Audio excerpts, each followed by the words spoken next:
इकाई 4 कर्मयोगी लाल बहादुर शास्त्री।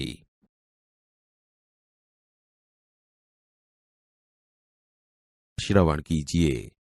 शास्त्री जी के नाम के साथ कर्मयोगी विशेषण जोड़ना बिल्कुल उपयुक्त है, क्योंकि मुझे तो उनका सारा जीवन ही कर्म से भरा हुआ मालूम पड़ता है। शास्त्री जी सामान्य परिवार से ऊपर उठकर देश के प्रधानमंत्री के जिस महत्वपूर्ण पद तक पहुंचे, उसका रहस्य उनके कर्मयोगी होने में ही छिपा हुआ है। वे उन लोगों में भी नहीं थे जो भाग्य पर भरोसा करके बैठे रहते हैं और अचानक कभी सफलता मिल जाती है, बल्कि वे उन लोगों में से थे जिनको अपनी हथेली की लकीरों के बजाय अपने चिंतन और कर्म की शक्ति पर अधिक भरोसा होता है, और वे क्रमशः अपने जीवन का रास्ता बनाते हुए आगे बढ़ते हैं। शास्त्री जी के लिए कर्म ही ईश्वर था और इसके प्रति बिना किसी फल की आशा किए संपूर्ण भाव से समर्पित रहते थे। यहां तक कि जब भी उन्हें फल की प्राप्ति के अवसर मिले, तब भी उन्होंने उस ओर हमेशा उपेक्षित दृष्टि ही रखी। उनका जीवन दर्शन गीता के निष्काम कर्मयोगी का प्रतिरूप था। इसलिए मैं समझता हूं कि उन्हें केवल कर्मयोगी के बजाय निष्काम कर्मयोगी कहना कहीं अधिक उपयुक्त होगा। अपने उद्देश्य के प्रति दृढ़ आस्था, उस उद्देश्य को प्राप्त करने के लिए कर्म का भाव तथा उस कर्म के प्रति संपूर्ण समर्पण, ये तीन बातें मुझे उनके संपूर्ण चरित्र तथा जीवन दर्शन में दिखाई पड़ती है। अपने एक भाषण में उन्होंने इसी तरह के विचार व्यक्त करते हुए कहा था, यहां तक कि भले ही आप राजनीतिक क्षेत्र या सामाजिक क्षेत्र या किसी अन्य क्षेत्र में कार्य करते हैं, यदि आप उसमें सफल होना चाहते हैं, अपने दायित्वों का पूरी तरह से निर्वाह करना चाहते हैं, तो आपके कार्य और समर्पण तथा भक्ति और कर्म में समन्वय होना चाहिए। मैं शास्त्री जी की सफलता का रहस्य उनके इसी महत्वपूर्ण चिंतन में मानता हूं।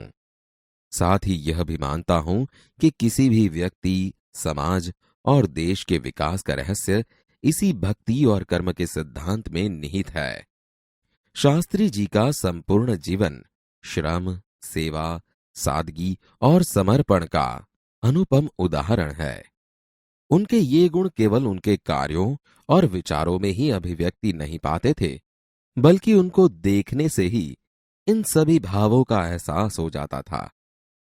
उनके अपने व्यक्तित्व में विचारों का अनोखा समन्वय था। वे जो कुछ कहते थे वही करते थे। जो कुछ भी करते थे वह एकमात्र राष्ट्र लाभ की भावना से प्रेरित होकर करते थे। मुझे लगता है कि यह उनके चरित्र की एक बहुत बड़ी विशेषता थी, जिसके कारण देशवासी उन पर इतना अधिक विश्वास करते थे और उन्हें चाहते भी थे। पंडित नेहरू की समृद्ध राजनीतिक विरासत को संभालना और उसे आगे ले जाने का काम कम कठिन नहीं था, लेकिन देश ने उस समय यह साफ साफ देखा कि उसे संभालने की ताकत शास्त्री जी में ही है, और शास्त्री जी ने अपने निर्मल चरित्र और दृढ़ संकल्प शक्ति द्वारा देश की इस आकांक्षा को पूरा किया। शास्त्री जी की एक सबसे बड़ी विशेषता यह थी कि वे एक सामान्य परिवार में पैदा हुए थे। सामान्य परिवार में ही उनकी परवरिश हुई, और जब वे देश के प्रधानमंत्री जैसे महत्वपूर्ण पद पर पहुंचे, तब भी वह सामान्य ही बने रहे। विनम्रता, सादगी और सरलता उनके व्यक्तित्व में एक विशिष्ट प्रकार का आकर्षण पैदा करते थे।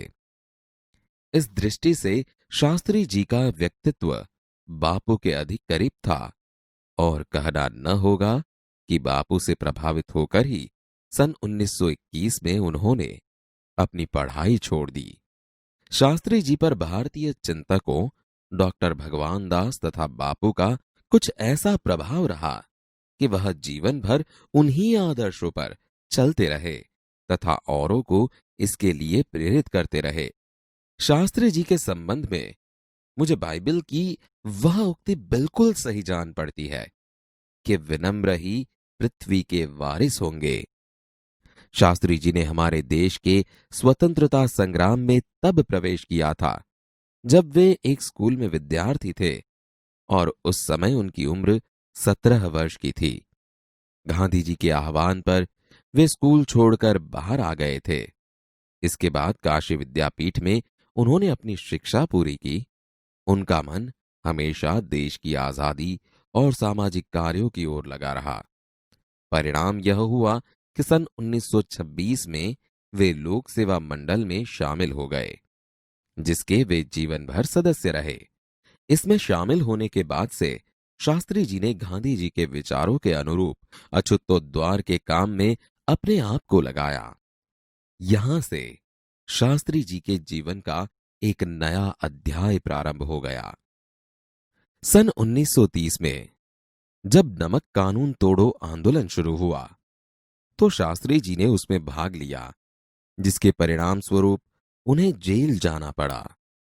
यहां से शास्त्री जी की जेल यात्रा की जो शुरुआत हुई तो वह सन 1942 के भारत छोड़ो आंदोलन तक निरंतर चलती रही। इन 12 वर्षों के दौरान वे 7 बार जेल गए। इसी से यह अंदाजा लगाया जा सकता है कि उनके अंदर देश की आजादी के लिए कितनी बड़ी ललक थी। दूसरी जेल यात्रा उन्हें सन 1932 में किसान आंदोलन में भाग लेने के लिए करनी पड़ी। सन 1942 की उनकी जेल यात्रा 3 वर्ष की थी, जो सबसे लंबी जेल यात्रा थी। इस दौरान शास्त्री जी जहां एक ओर गांधी जी द्वारा बताए गए रचनात्मक कार्यों में लगे हुए थे, वहीं दूसरी ओर पदाधिकारी के रूप में जनसेवा के कार्यों में भी लगे रहे। सन 1935 में वे संयुक्त प्रांतीय कांग्रेस कमेटी के सचिव बनाए गए। इस पद पर वे 1938 तक रहे। किसानों के प्रति उनके मन में विशेष लगाव था, इसलिए उनको सन 1936 में किसानों की दशा का अध्ययन करने वाली एक कमेटी का अध्यक्ष बनाया गया। पूरी लगन के साथ काम करके उन्होंने अपनी रिपोर्ट प्रस्तुत की, जिसमें जमींदारी उन्मूलन पर विशेष जोर दिया गया। इसके बाद के 6 वर्षों तक वे इलाहाबाद की नगरपालिका से किसी न किसी रूप में जुड़े रहे। मैं समझता हूं कि इस अनुभव ने भी शास्त्री जी के व्यक्तित्व और चिंतन को नागरिकों की समस्याओं से निकट से परिचित कराया। उनके पास ग्रामीण जीवन का अनुभव था। अब इसके साथ ही इलाहाबाद नगरपालिका ने जनसेवा का भी अनुभव जोड़ दिया था। लोकतंत्र की इस आधारभूत इकाई में कार्य करने के कारण वे देश की छोटी छोटी समस्याओं और उनके निराकरण की व्यावहारिक प्रक्रिया से अच्छी तरह से परिचित हो गए थे। कार्य के प्रति निष्ठा और मेहनत करने की अदम्य क्षमता के कारण सन 1937 में वे संयुक्त प्रांतीय व्यवस्थापिका सभा के लिए निर्वाचित हुए। सही मायने में यहीं से शास्त्री जी के संसदीय जीवन की शुरुआत हुई, जिसका समापन देश के प्रधानमंत्री पद तक पहुंचने में हुआ। शास्त्री जी को भारतीय राजनीति की इतनी सही और गहरी पकड़ थी कि श्रीमती इंदिरा गांधी ने उन्हें अपना राजनीतिक गुरु मानते हुए कहा था कि उन्हीं के मार्गदर्शन में मेरा राजनीतिक जीवन शुरू हुआ। देश की आजादी के बाद उत्तर प्रदेश तथा केंद्र सरकार में शास्त्री जी भिन्न भिन्न पदों पर रहे। उत्तर प्रदेश में उन्हें गृह मंत्री बनाया गया। बाद में पंडित नेहरू के अनुरोध पर वे केंद्र में आ गए। केंद्र में उन्होंने रेल और परिवहन, संचार, वाणिज्य, उद्योग और गृह जैसे महत्वपूर्ण मंत्रालयों में मंत्री पद संभाला। इन पदों पर रहते हुए शास्त्री जी ने अपनी जिस प्रशासकीय दक्षता का प्रमाण दिया, वह हमारे देश के लिए एक उदाहरण है। अपने मंत्रालयों के कार्यों में उनका दृष्टिकोण अत्यंत व्यवहारिक तथा सभी प्रकार की औपचारिकताओं से परे होता था। वे अपने को कभी भी अपने पद के कारण ऊंचा नहीं मानते थे। उनकी बड़ी सीधी सी धारणा थी कि वे जनता के शासक नहीं, बल्कि जनता के सेवक हैं। ऐसी भावना से कार्य करने के कारण उन्हें अपने मंत्रालय में तो लोकप्रियता मिली ही, साथ ही साथ सारे देश में भी लोकप्रियता मिली। इसी लोकप्रियता का परिणाम था कि पंडित नेहरू के निधन के बाद देश ने उन्हें प्रधानमंत्री के रूप में स्वीकार किया। देश के इस महत्वपूर्ण पद पर रहते हुए केवल 19 महीने के छोटे से समय में उन्होंने जितनी सफलताएं और लोकप्रियता प्राप्त की, वह एक उदाहरण है। शास्त्री जी के सामने अपना उद्देश्य बिल्कुल स्पष्ट था। उसमें किसी प्रकार का धुंधलापन या भटकाव नहीं था। वे हमारे देश के अत्यंत महत्वपूर्ण पदों पर रहे और इन पदों पर रहते हुए स्वाभाविक रूप से वे अधिकार संपन्न भी थे। लेकिन उन्होंने हमेशा आत्मसंयम से काम लिया तथा अधिकारों से अधिक कर्तव्यों को तरजीह दी। शायद इसीलिए शास्त्री जी इतने अधिक लोकप्रिय भी हो सके। उन्होंने अलीगढ़ मुस्लिम विश्वविद्यालय के दीक्षांत समारोह में 19 दिसंबर 1964 को छात्रों को संबोधित करते हुए कुछ इसी तरह के विचार व्यक्त किए थे। आपके भविष्य की मंजिल चाहे जो कुछ भी हो, आप में से प्रत्येक को यह सोचना चाहिए कि आप सबसे पहले देश के नागरिक हैं। यह आपको संविधान द्वारा प्रदत्त कुछ अधिकार देता है, लेकिन इससे कुछ कर्तव्यों का भी बोझ आता है, जिसे समझना चाहिए। हमारा देश प्रजातांत्रिक है, जो निजी स्वतंत्रता देता है, लेकिन इस स्वतंत्रता का उपयोग एक व्यवस्थित समाज के हित में स्वेच्छा से लगाए गए प्रतिबंधों के तहत होना चाहिए। अधिकार, कर्तव्य और आत्मसंयम के बारे में यह अत्यंत महत्वपूर्ण बात शास्त्री जी ने कही थी, जिसे आज याद रखने की जरूरत है। इकाई 4, कर्मयोगी लाल बहादुर शास्त्री।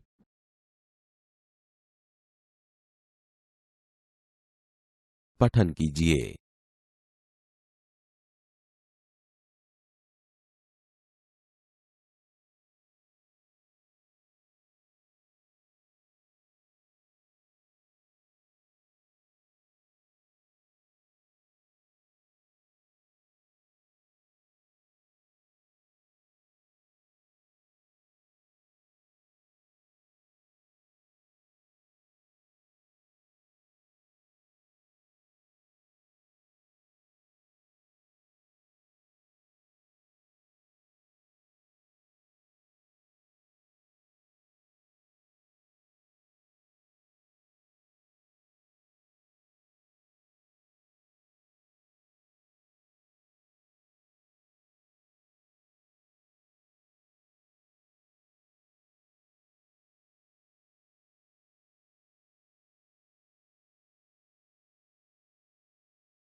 मित्रों, आप इनके बारे में जानते होंगे।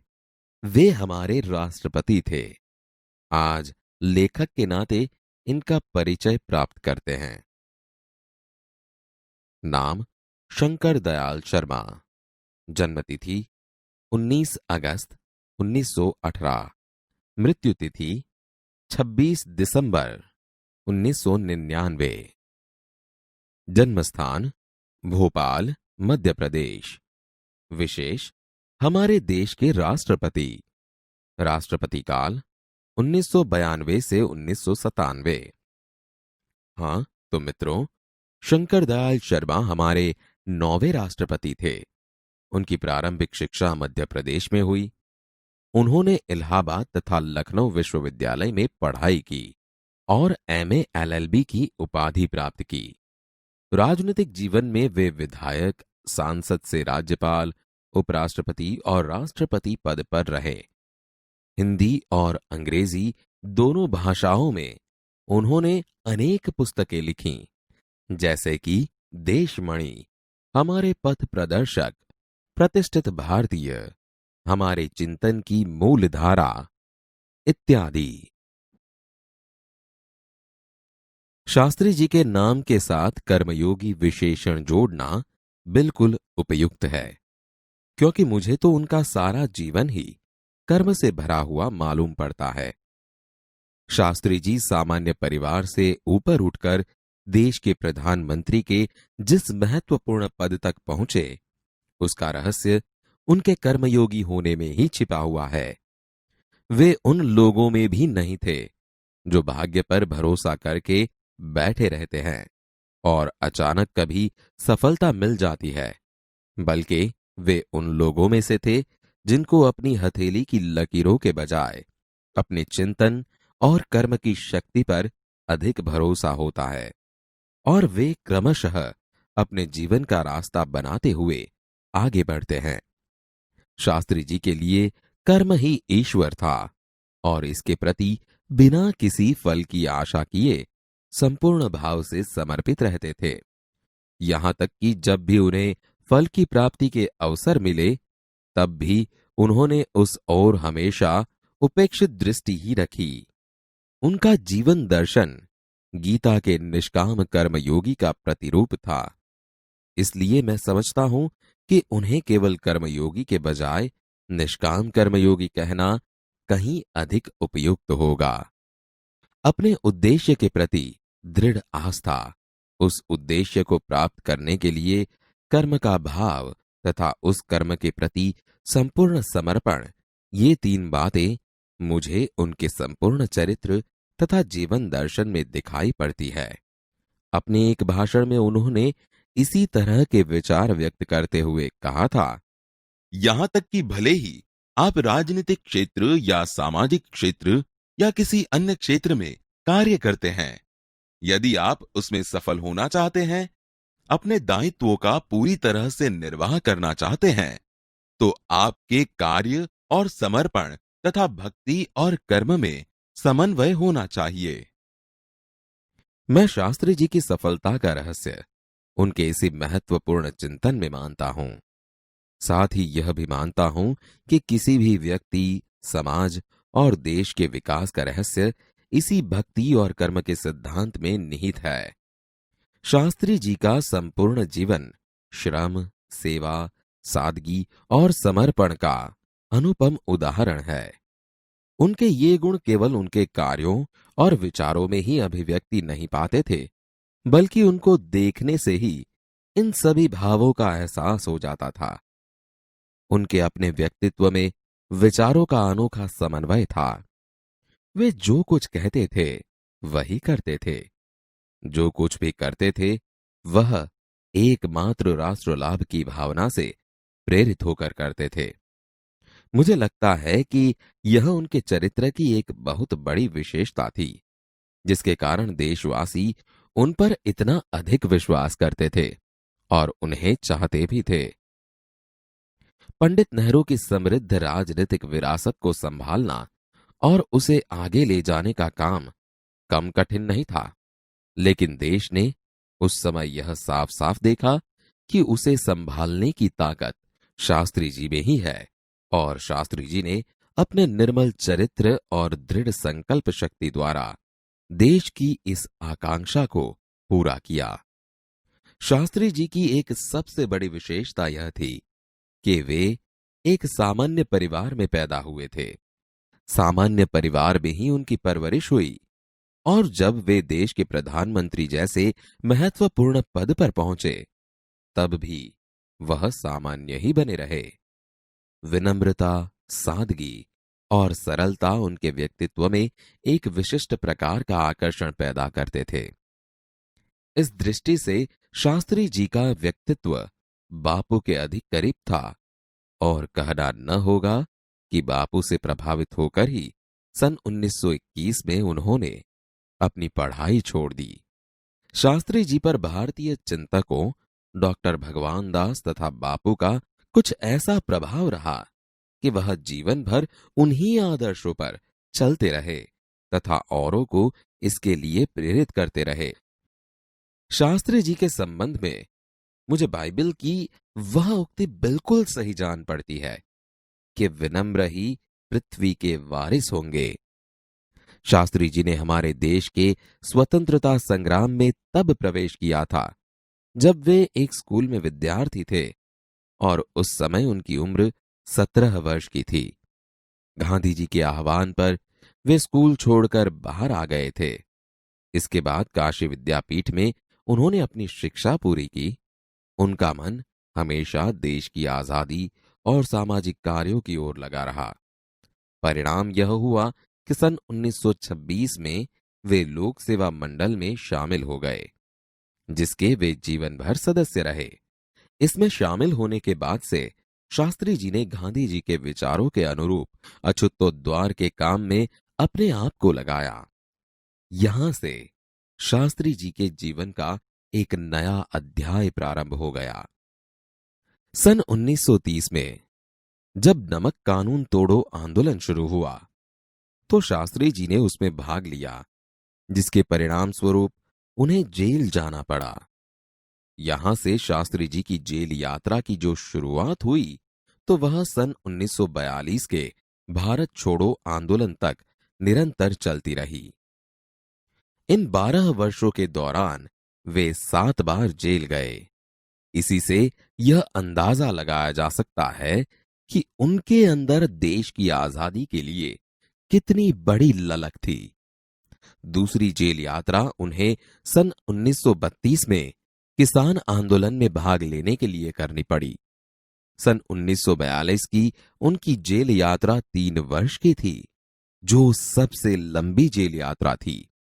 इस दौरान शास्त्री जी जहां एक ओर गांधी जी द्वारा बताए गए रचनात्मक कार्यों में लगे हुए थे, वहीं दूसरी ओर पदाधिकारी के रूप में जनसेवा के कार्यों में भी लगे रहे। सन 1935 में वे संयुक्त प्रांतीय कांग्रेस कमेटी के सचिव बनाए गए।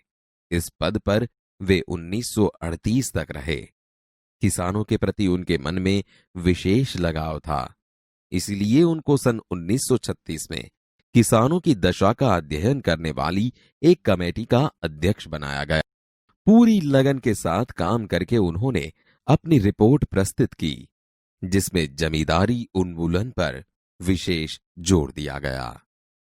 इसके बाद के 6 वर्षों तक वे इलाहाबाद की नगरपालिका से किसी न किसी रूप में जुड़े रहे। मैं समझता हूं कि इस अनुभव ने भी शास्त्री जी के व्यक्तित्व और चिंतन को नागरिकों की समस्याओं से निकट से परिचित कराया। उनके पास ग्रामीण जीवन का अनुभव था। अब इसके साथ ही इलाहाबाद नगरपालिका ने जनसेवा का भी अनुभव जोड़ दिया था। लोकतंत्र की इस आधारभूत इकाई में कार्य करने के कारण वे देश की छोटी छोटी समस्याओं और उनके निराकरण की व्यावहारिक प्रक्रिया से अच्छी तरह से परिचित हो गए थे। कार्य के प्रति निष्ठा और मेहनत करने की अदम्य क्षमता के कारण सन 1937 में वे संयुक्त प्रांतीय व्यवस्थापिका सभा के लिए निर्वाचित हुए। सही मायने में यहीं से शास्त्री जी के संसदीय जीवन की शुरुआत हुई, जिसका समापन देश के प्रधानमंत्री पद तक पहुंचने में हुआ। शास्त्री जी को भारतीय राजनीति की इतनी सही और गहरी पकड़ थी कि श्रीमती इंदिरा गांधी ने उन्हें अपना राजनीतिक गुरु मानते हुए कहा था कि उन्हीं के मार्गदर्शन में मेरा राजनीतिक जीवन शुरू हुआ। देश की आजादी के बाद उत्तर प्रदेश तथा केंद्र सरकार में शास्त्री जी भिन्न भिन्न पदों पर रहे। उत्तर प्रदेश में उन्हें गृह मंत्री बनाया गया। बाद में पंडित नेहरू के अनुरोध पर वे केंद्र में आ गए। केंद्र में उन्होंने रेल और परिवहन, संचार, वाणिज्य, उद्योग और गृह जैसे महत्वपूर्ण मंत्रालयों में मंत्री पद संभाला। इन पदों पर रहते हुए शास्त्री जी ने अपनी जिस प्रशासकीय दक्षता का प्रमाण दिया, वह हमारे देश के लिए एक उदाहरण है।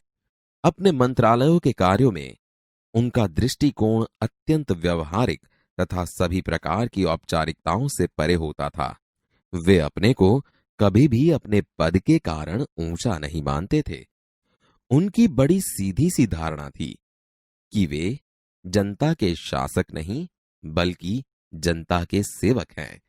ऐसी भावना से कार्य करने के कारण उन्हें अपने मंत्रालय में तो लोकप्रियता मिली ही, साथ ही साथ सारे देश में भी लोकप्रियता मिली। इसी लोकप्रियता का परिणाम था कि पंडित नेहरू के निधन के बाद देश ने उन्हें प्रधानमंत्री के रूप में स्वीकार किया। देश के इस महत्वपूर्ण पद पर रहते हुए केवल 19 महीने के छोटे से समय में उन्होंने जितनी सफलताएं और लोकप्रियता प्राप्त की, वह एक उदाहरण है। शास्त्री जी के सामने अपना उद्देश्य बिल्कुल स्पष्ट था। उसमें किसी प्रकार का धुंधलापन या भटकाव नहीं था। वे हमारे देश के अत्यंत महत्वपूर्ण पदों पर रहे और इन पदों पर रहते हुए स्वाभाविक रूप से वे अधिकार संपन्न भी थे। लेकिन उन्होंने हमेशा आत्मसंयम से काम लिया तथा अधिकारों से अधिक कर्तव्यों को तरजीह दी। शायद इसीलिए शास्त्री जी इतने अधिक लोकप्रिय भी हो सके। उन्होंने अलीगढ़ मुस्लिम विश्वविद्यालय के दीक्षांत समारोह में 19 दिसंबर 1964 को छात्रों को संबोधित करते हुए कुछ इसी तरह के विचार व्यक्त किए थे। आपके भविष्य की मंजिल चाहे जो कुछ भी हो, आप में से प्रत्येक को यह सोचना चाहिए कि आप सबसे पहले देश के नागरिक हैं। यह आपको संविधान द्वारा प्रदत्त कुछ अधिकार देता है, लेकिन इससे कुछ कर्तव्यों का भी बोझ आता है, जिसे समझना चाहिए। हमारा देश प्रजातांत्रिक है, जो निजी स्वतंत्रता देता है, लेकिन इस स्वतंत्रता का उपयोग एक व्यवस्थित समाज के हित में स्वेच्छा से लगाए गए प्रतिबंधों के तहत होना चाहिए। अधिकार, कर्तव्य और आत्मसंयम के बारे में यह अत्यंत महत्वपूर्ण बात शास्त्री जी ने कही थी, जिसे आज याद रखने की जरूरत है।